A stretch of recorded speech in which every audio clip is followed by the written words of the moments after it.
afternoon po mga kababayan, ma'am sir, or good evening na mga kababayan, ma'am sir. So this is Jam the Filipino channel, ang inyong lingkod. So today is October 27, 2025 at tayo ngayon ay pupunta dito yan sa may Camellia Street, Santa Ana, Taytay.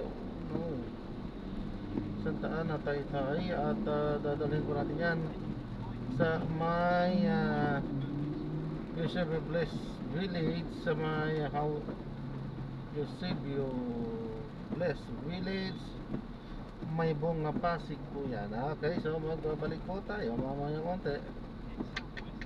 Pag nakuha na po natin sila, disclaimer lamang po ang content po natin ay kalsada at hindi ang passenger. Kaya nga naman, sakasakali man po na may marinig kayo mga pangalan ng lugar, pangalan ng tao, pangalan ng organization sa government o private man yan, ay wala pong kinalaman ng channel na ito.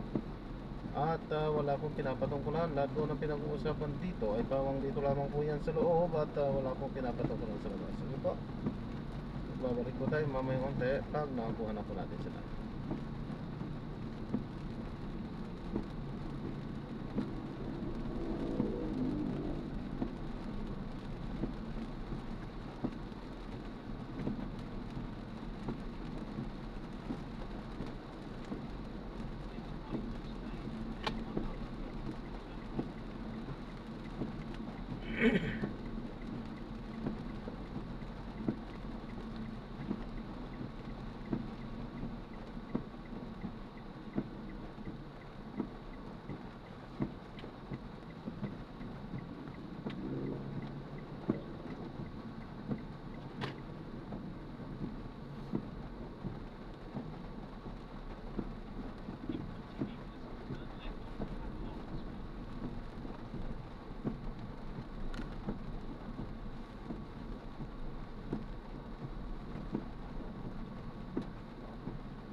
Mark 5, isa lang passenger. Okay, isa lang.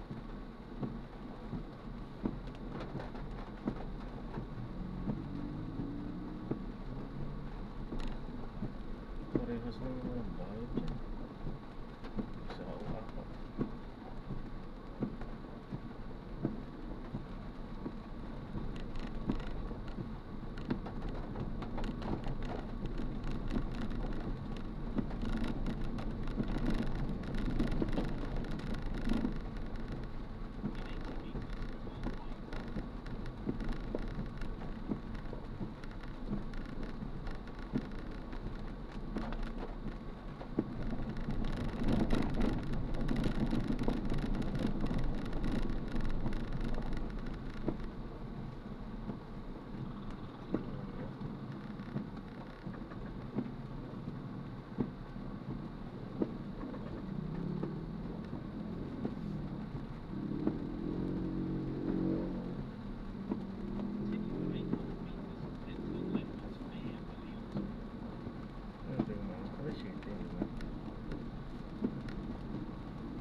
Ayan, so, bakit wala?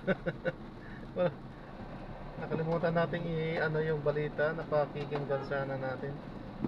Ayan, so magbabalik po tayo mamaya konti po. Medyo malayo pa.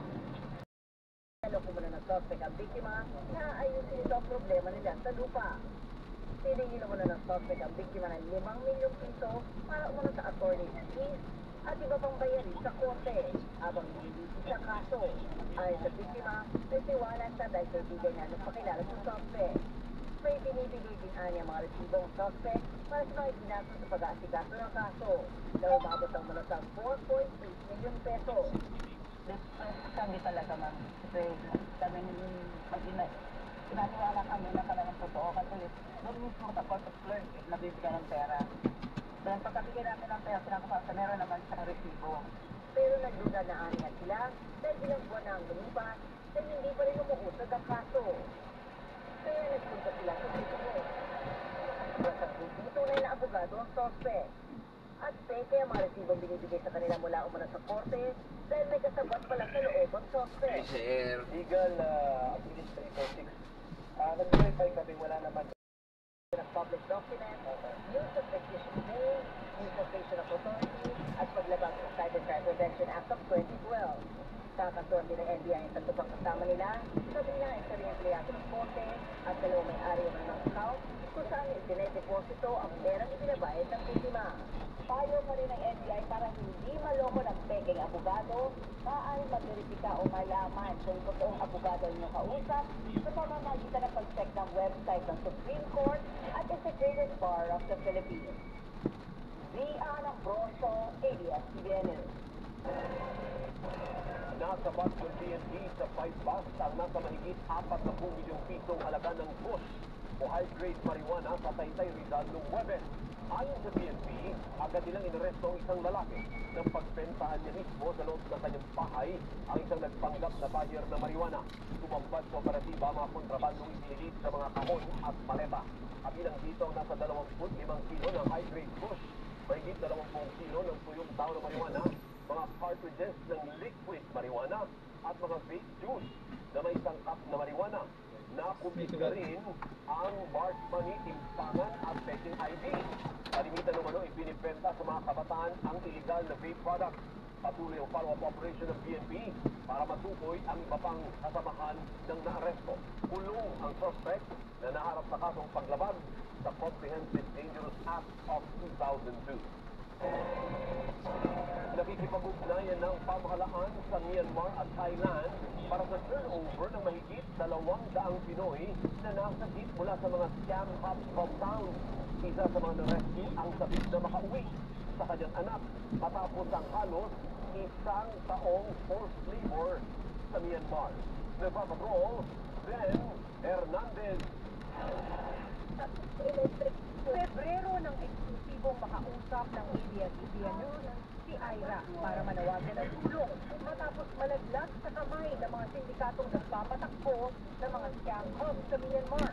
At itong October 13, may dumating na Burmese military para i-rescue sila. Parang ng pag-aaral parang hindi ko na pa akong mamamatay. Hindi ko na ba makikita yung pamilya ko, yung anak ko, ganun lang yung iniisip namin araw-araw habang tinatorture, pinaparusahan, pinapunishment. Kaya sobrang natin kung namin na ang buhay pa.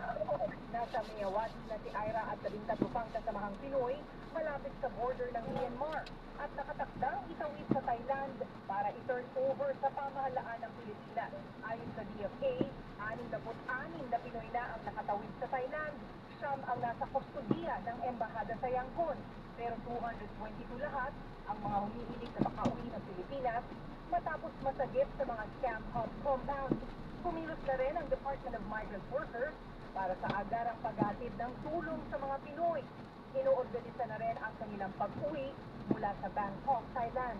National assistance nakapagbigay ng 66 pero babalikan pa niya to assist all the 220 including accommodation, food and basic needs services. Coordinating, cooperating with the Thai authorities to process the so far 220 and we need to give, we're thankful to the Thai authorities. Nag-umpisa ang paglaganap ng mga malapogong scam operations sa Southeast Asia nitong nakalipas na 2 taon. Sentro ng operasyon ang illegal recruitment na nag-aalok ng mga call center jobs sa Thailand halimbawa na may sahod na 50,000 pesos. Pero ang mga workers itatawid sa border papuntang Myanmar para sa mga love at crypto scam na nambibiktima naman sa malalaking bansa. Nakikipag-ugnayan ang DMW sa Bureau of Immigration at iba pang otoridad para mahuli ang mga kasabwat na Pinoy. After ko ang electric, 60 na palo. Yun ang hindi ko makakalimutan ko. Kasi may mga ano po ako may mga sugat na parang marka nung kuryente sa katawan ko, sa likod ko, sa braso ko. Resolution from our side of the Philippines side is pagsupot ng illegal recruiters at human traffickers para sa mga lugar. Dahil nangangako ng mga illegal na trabaho sa mga lugar na ito. Kasi marami silang binibigyan ng mga workers sa mga Ano po? May surat sana tayo kasi Ilang Pinoy ang naiipit Hindi ko po naintindihan, sir. Ano? may surat sana tayo na ang mga nangangailangan ng tulong.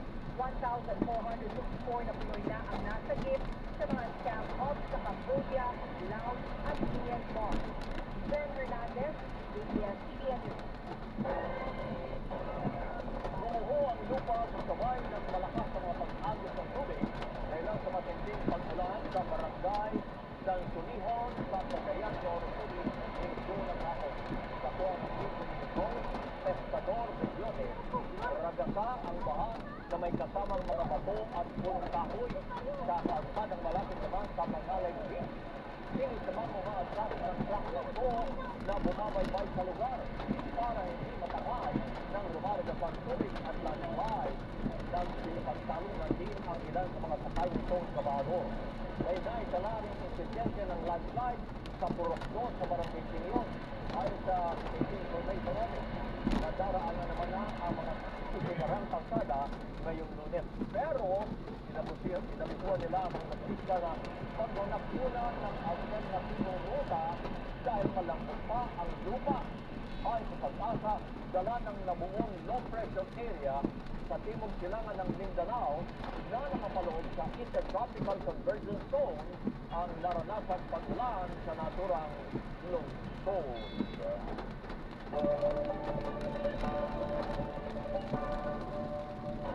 Alamin natin ngayon ang magiging lagay ng panahon mula kay ABS-CBN resident meteorologist Ariel Rojas. Ariel, ano ba? Huli na ang amihan. Lalamig ba o magiging maulan, lalong-lalo na ngayong undas? Kabayan, ihanda na ang mga jacket dahil it's official, amihan season na. Dinagkaroon na po ng pag-asa ngayong June October 27 ang pagsisimula ng amihan season 2025-2026. Pero dun muna sa Extreme Northern Luzon, mararamdaman ang tuyo at malamig na amihan na unti-unti bababa at aabot naman hanggang Southern Luzon at Visayas, lalo sa kasagsagan nito sa mga buwan ng Enero at Pebrero.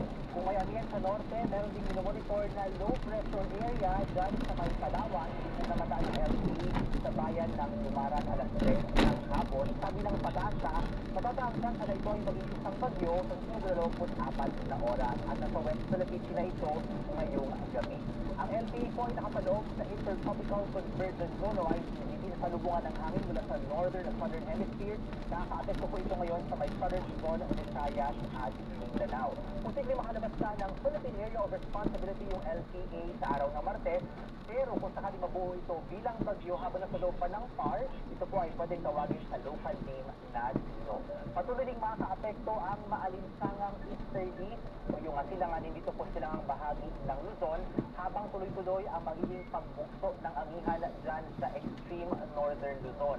Aatras naman na itong shear line, yung banggaan ng malamig namin at mainit na easterly sa mga susunod na araw. Sa rainfall forecast ng The Weather Company para bukas October 28 sa Luzon dahil po sa easterly, may kalat-kalat na ulan sa umaga at tanghali sa ilang bahagi ng Cagayan Valley, Aurora, Calabarzon at sa Bicol region. Kahapon, meron din po mga pagulan sa Oriental Mindoro at ilang bahagi ng Cordillera at ng Ilocos region. Kagabi, maulan muli sa ilang parte ng Mindoro, ngayon din sa may Marinduque at ulan din sa may Batangas at sa Pangasinan. Sa Palawan, mula bago magtanghali hanggang hapon may malalakas na ulang aasahan sa katimugang bahagi ng probinsya at ulan naman sa Northern Palawan, oras po yan ng hapunan. Sa Visayas, uulan sa umaga dyan sa Negros provinces, pagkapit naman ng tanghali sa may Timor at Leyte provinces ng mga pagulan at mas maraming lugar sa Kabisayaan ang ulanin pagkapit ng hapon at sa gabi po malalakas ang buhos ng ulan sa may bahagi po ng Guimaras at ilang lugar sa Southern Panay. Sako naman tayo sa Mindanao kung saan may kalat-kalat na ulan sa umaga at tanghali sa ilang lugar sa Zamboanga Peninsula at Sorsogon at sa hapon mas maraming lugar ang ulanin sa Mindanao. May kalakasan po ang buhos ng ulan oras ng hapunan sa ilang lugar sa may Lanao del Sur, Bukidnon at maging dito po sa may Davao del Norte. Maulan pa pagsapit ng gabi sa ilang bahagi ng Caraga at ng Central Mindanao. Tayo naman po sa Metro Manila, sisipit ang araw sa umaga, may mga aasahan din mga pag-ulan at posibleng umuulit yung mga pag-ulan pagsapit po yan ng hapon o gabi. At yun ang update sa lagay ng panahon. Ako po si Ariel Rojas, ingat sa pamilya.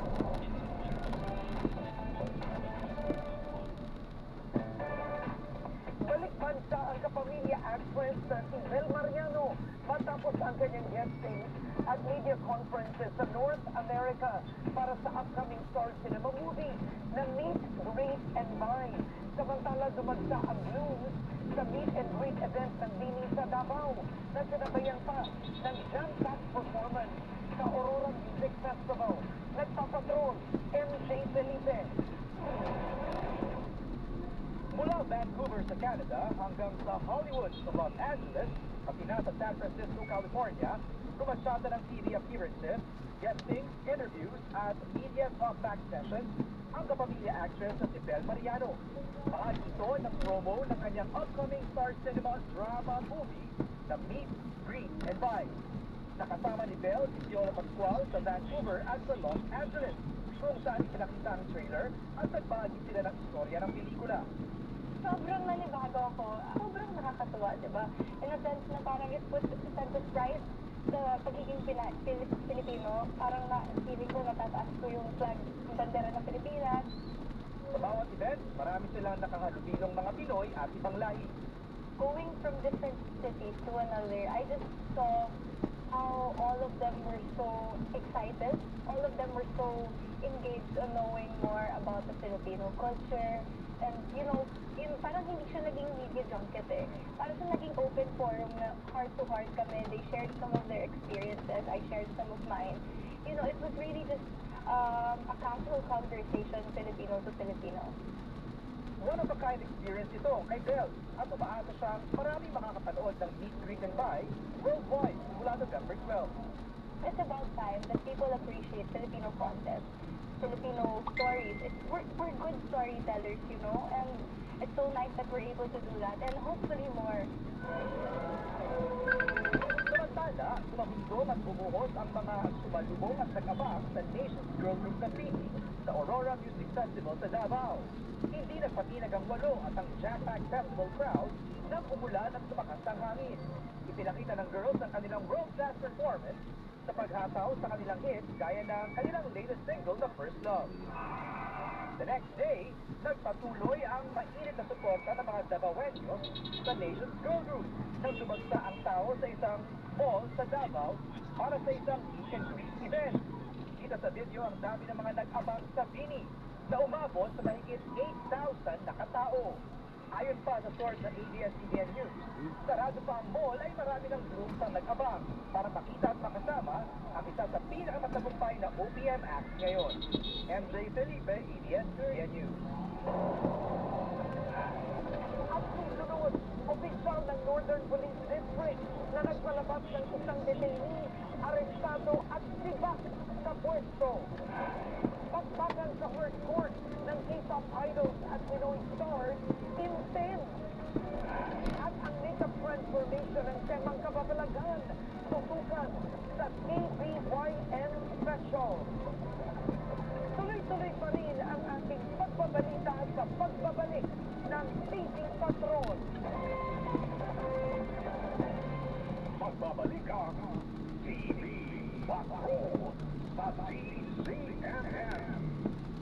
usual po, sa ubo at higa, may Flemex 40 syrup and bottles. Pero para sa ginhawa, kailangan agad may Flemex 40 capsule and blister pack. Madaling bitbitin, kayang ibulsa, gawa sa natural na labidi na tumutunaw at nagpapalabas ng plema. Convenient na, ginhawa pa. Flemex 40 Lagundi and capsule. Pag sa Lagundi, Flemex. Easy. Visit the generic name of Flemex 40. If symptoms persist, consult your doctor. Tanggal ang tema, sigilan mo po. Maluwag ang paghinga sa Flemex 40. Basta Lagundi, Flemex. Ang Flemex 40 Lagundi capsule ay mabibili sa pangunahing butika o drugstore na malapit sa inyo. PPPCFF. Numero 1 sa aksyon. Ang oras, alas 7:20 ng gabi. Oras sa sa inyo ng Gcash. Basta may link, huwag i-click. SMS spoofing scam yan.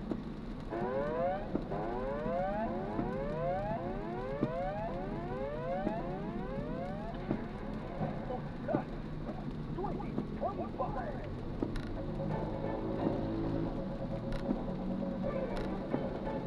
Tanggap po tayo ng ulat mula sa ating mga radio patrol. LTO Chief Lacanilaw nag-inspeksyon sa mga bus terminal sa Quezon City para sa Opland biyaheng ayos, Undas 2025. Narito ang balitang kumpirmado sigurado mula Quezon City, Radio Patrol, Kelly Cordero. Kelly. Inahan ni LTO Chief Assistant Secretary Marcos Lacanilaw ang inspeksyon sa ilang pangunahing bus terminal sa Quezon City bilang bahagi ng Opland biyaheng ayos, Undas 2025. Ngayon yung inspeksyon na masiguro ang tanda ng mga terminal at bus para sa maraming pasahero may mundas at iyagilan maigit na pagpapatupad sa kaligtasan at sisipsigan sa kalsada. Ani na kanilaw, iniiwasan nila na may mga ma-stranded o mapahamak na pasahero. Ngayon ani ng ahensya na maging maayos kasi komportable ang kanilang biyahe. Kasabay na, papatuloy rin ang sabay-sabay ng sa iba't ibang leon aling sunod sa direktiba ni Pangulong Marcos Jr. at ni DOTR Acting Secretary Giovanni Lopez para masiguro ang ligtas sa pagbiyahe ng mga mamamayan ngayong Undas. At yan ang balitan kumpirmado, sigurado ito ang Radio Patrol. Kelly Cordero, CNN. Maraming salamat, Radio Patrol, Kelly Cordero.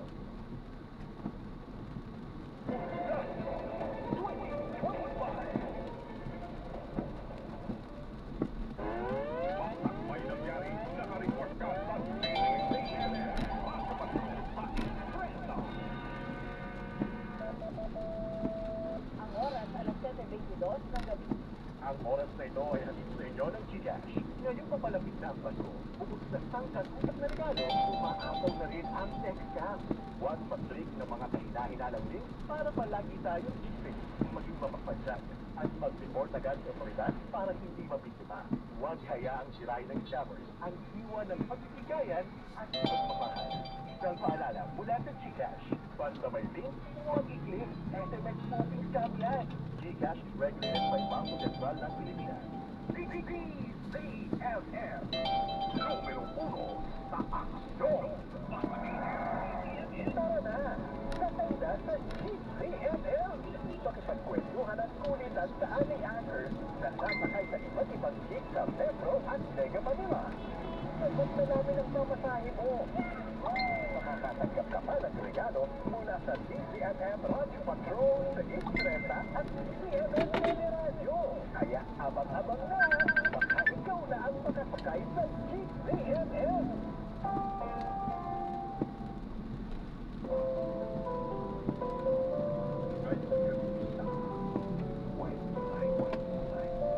Kailan mo ba ako huling niyaka? Kailan mo ba ako huling tinanong ng kumusta? Kapag dumarating ka, pera ang bitbit mo, oo. Pero wala ka. Katabi kita sa kama, pero parang ulan lang. When I decide sa DCFM. TV Patrol sa DCFM.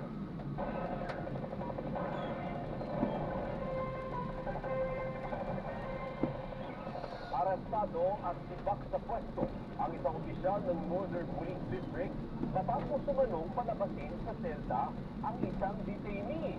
Ayon sa National Capital Regional Police Office, mahigpit na ipinagpapawal ang pagpapalabas sa isang suspect habang gumukulong pa ang kanyang kaso. Nagpapatrol, Leslie Cruz.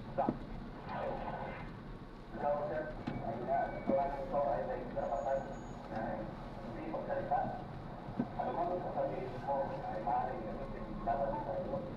Inaresto ang hepe ng District Special Operations Unit ng Northern Police District nitong linggo ng gabi. Matapos magsagawa ng random inspection ng mga tauhan ng National Capital Region Police Office Regional Intelligence Division sa custodial facility ng PSOU. Nadiskubre kasi nilang kulang ng isang detainee ang mga nakakulong sa selda. Tinawag nila doon sa kanilang chief na meron lang nawawalang isa. Tapos sinabi nitong ating former chief PSOU na nasa kanyang pangangalaga, nasa supervision niya yung nawawala na PUP. Sinabi niya is ni-utilize niya for case build-up. Isang 43 anyos na construction worker ang nawawalang detainee na nahuli noong Agosto sa kasong homicide. Hindi alam na maglabas tayo ng PUPC. Mabigat yung ginawa niya yun kasi nga supposed to be, since siya yung chief ng isang unit, dapat siya yung nag-i-implement ng mga batas. Tumanggi munang humarap sa kamera ang naarestong opisyal na nasa kustodiya ngayon ng NPD. Pero sinabi niya sa ABS-CBN News, hahayaan niyang gumulong ang investigasyon kaugnay ng insidente. Posible siyang maharap sa kasong paglabag sa Article 223 ng Revised Penal Code o conniving with or consenting to evasion of service of sentence. Sa opisyal namang pahayag ng Northern Police District, siniguro nilang magiging bukas ang investigasyon sa kaso at susundin ang tamang proseso. Sa ngayon, tuloy ang operasyon at trabaho ng mga tauhan ng District Special Operation Unit nitong Northern Police District habang bubungusad ang investigasyon para sa dating nilang hepe. Ayon sa NCRPO, kung mapapatunayan ang sala, bukod sa kasong kriminal ay maaaring din maharap sa kasong administratibo at naturang opisyal. Naibalik na sa kulungan ang pinakawalang detainee nitong linggo ng gabi. Sinikap ng ABS-CBN News na kunin ang kanyang panig, pero tumanggi na siyang magbigay ng pahayag. Jesse Cruza, ABS-CBN News. Itinalaga bilang bagong officer in charge ng National Bureau of Investigation si NBI Assistant Director Angelito Magno. Papalitan niya si dating NBI Chief Jaime Santiago na nagbitiw na sa pwesto. Ayon kay Palace Press Officer Undersecretary Claire Castro, tinanggap na ng Pangulong Ferdinand Marcos Jr. ang pagbibitiw ni Santiago. Matatanda ang naghain ng irrevocable resignation si Santiago noong Agosto dahil saan niya'y mga hasbang ng kanyang mga kritiko para tumisan ang kanyang reputasyon. Dating nagsilbi si Magno sa mga tanggapan ng NBI sa Northern Mindanao at Central Luzon kung saan malalaking kaso ng human trafficking, organized crime at fraud ang ginawakan niya. Kabilang din siya sa mga nabulong sa operasyon para arestuhin si dating Bambantarlac Mayor Alice Go sa Indonesia noong Setyembre. Bumida at nagpakita ng galing sa hardcore ang ilang hip-hop idols at Pinoy stars.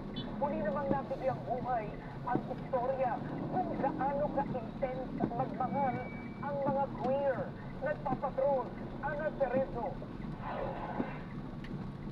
Inside on ang Korean idols ng Team Rising Eagles na lumaban sa Team Quiz Showtime ng Pinas.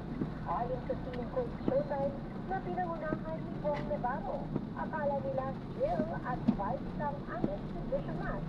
Yun pala, dalawang favorite dapat. Wala siyang gano'n eh, kasi alam lang kung ano kalaban namin. Actually, hindi namin in-expect na talagang gano'n sila kaseryoso. Kung Pinoy tayo, kailangan natin lumabang dahil malaki sila. Ang hirap mabuo ng schedule eh. Parang natutuwa ako kasi kahit hindi kami nakapag-practice, siguro 3 beses, yung pinakitang game naman, di ba, hindi tayo nagpauli. Kasama sa Rising Eagles sina Johnny ng NCT, Jinwoo ng 2AM at Team Captain ng Golden Horn ng Shining. Super grateful na makasama ang veterans natin at syempre makasama yung Korean idols natin. Ipapalabas ang buong game sa January 2026 sa malaking broadcasting company sa Korea.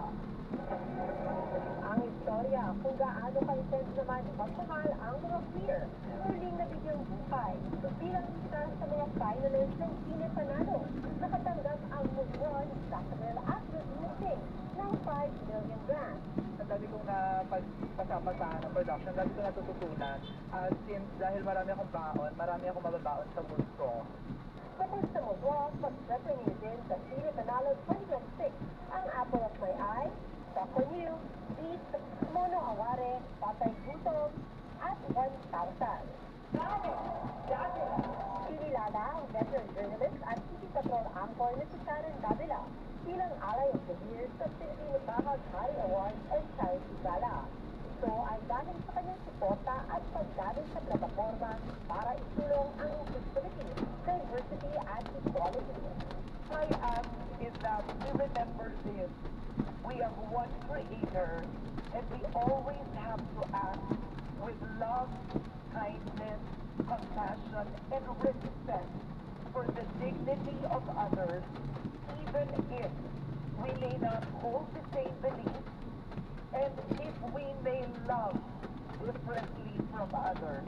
Representan Davila, ang pagkilala ay malaking hakbang para sa media at sa mga tinig na kanyang ipinaglalaban. Ana Cerezo, ABS-CBN News. Ngayong International Coffee Month, nagbigay bugay ang isang coffee brand sa sipag at dedikasyon ng mga local farms at namahagi ng tulong sa mga anak ng mga magsasaka. Napapatrol, Rod Macena. Makulay at makabuluhan ang pagkilala ng isang coffee brand sa Pinoy coffee farmers. Subject sa event ang isang immersive storytelling exhibit na naglalahad ng proseso ng coffee farming at ang kwento ng mga magsasaka. So that the consumers can see that every cup of coffee that we enjoy today is actually coming from their hard work. Ipinakita rin sa exhibit ang programang tumutulong sa mga magsasaka para mapalawak ang kanilang kaalaman at kakayahan. Kinilala rin ang coffee ambassadors o mga magsasakang natulungan ng programa. Nakabigay po sila ng fertilizer and farming techniques. Yung dalawang anak ko nakagraduate na. Ipinagkaloob din ang educational grant para sa mga anak ng coffee farmers bilang suporta sa kinabukasan ng coffee farming sa bansa. Sa ganitong pagdiriwang ng International Coffee Month, ay ipapakitang sa bawat tasa ng kape, may kwento ng sakripisyo, pagbangon, at pag-asa ng mga Pilipinong magsasaka. Rod Macena sa ABS-CBN News. Susunod, big time oil price hike arangkada bukas. Ilang flood control project nakasama pa hindi na makatulong sa komunidad ayon sa DPWH at DNR. Abangan ng iba pang mga balita sa pagbabalik ng TV Patrol. Ito po. TV Patrol sa DZMM. Ubo ng anak, nakababahala, problema. Para saan? Plemex for Kids ang pambato po. Ang Plemex for Kids ay gawa sa labulsi. Drop off lang po. Tinutulaw at pinanalo sa sistema. Ginhawa para sa bata. Drop off. Peace of mind Building para 12, sa sir. bata. Tumira Building siya 12. po. Nag-reflect Drop for off. Plemex.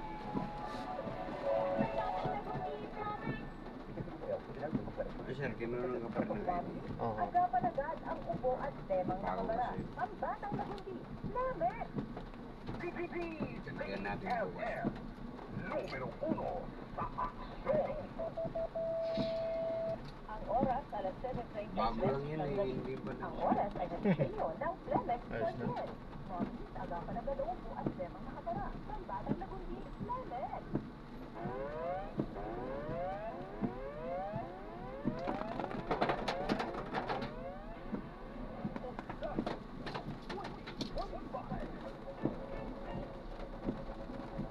Philippine Coast Guard nanawagan sa publiko na makipagtulungan sa mga autoridad ngayong darating na undan. Narito ang balitang kumpirmado sigurado mula sa Maynila, Radyo Patrol, Bird Nation. Bird? Nanawagan ang Philippine Governor House of Mindanao sa publiko na makipagtulungan sa mga otoridad para mabigyan ang ikas ng maayos na biyahe sa komunidad. Tulad ng usang pag-report sa mga ipinagbabawal na Sir, sa kanto lang ako, sir. individual na may kanilang dalang sa mga pagmalan. Okay. Nayuhan din ang mga biyahe Thank you. Sir, doon na lang ako sa gituli. Paano babalik? Ano po? Sa gitna lang ako bababa. Ano po? Sa gitna lang ako bababa yung, di ba yung gate doon? Bakit? Di, malalaman ni madam na dito ako bumaba eh. Sagit ba? Sagit yung inikutan natin. Hindi kasi tayo pwedeng magbaba doon pagka ano na. Kasi dapat dito ko i-complete ko kasi yung Oo nga, eh, malit na bagay lang naman sir, di ba? Pero hindi ko siya pwedeng Yung gordya ba? Yung gordya yung kuliya. Nakita niya na ako eh. Manatiling nakatutok sa DCMM. Hiningan ka pa ng ID. Ah,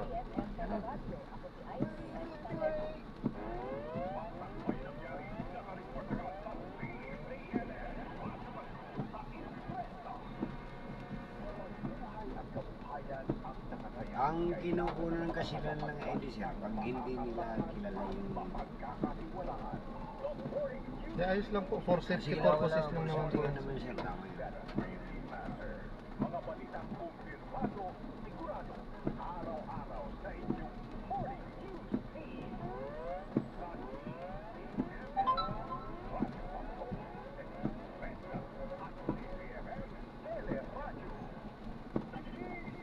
Sir, dito lang ako. Dito lang ako sir. Sige po.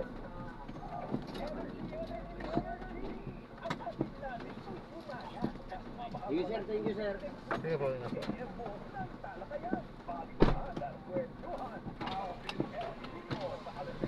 Ayan, so na-drop na natin sila pero iba yung pinagtatrapan sa atin, so hindi natin kinomplete agad yan for safety purpose din yan at mahirap na. Ayan, dito rin bumaba oh. Oh, dyan bumaba.